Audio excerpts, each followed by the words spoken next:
जटाजूट समायुक्ताम् अर्धेन्दुकृतशेखराम्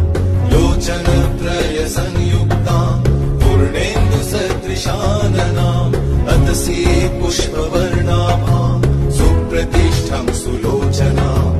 नवयौवनसम्पन्नाम् सर्वाभरणभूषिताम् सुचारुदर्शनम् तद्वत् विनोन्नतपयोधराम् त्रिभङ्गस्थानसंस्थानाम् महिषासुरमर्दिनीम् मृणालायत संस्पर्श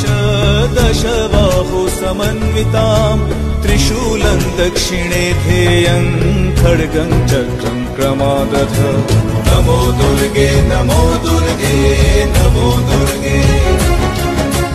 नमो दुर्गे नमो दुर्गे नमो दुर्गे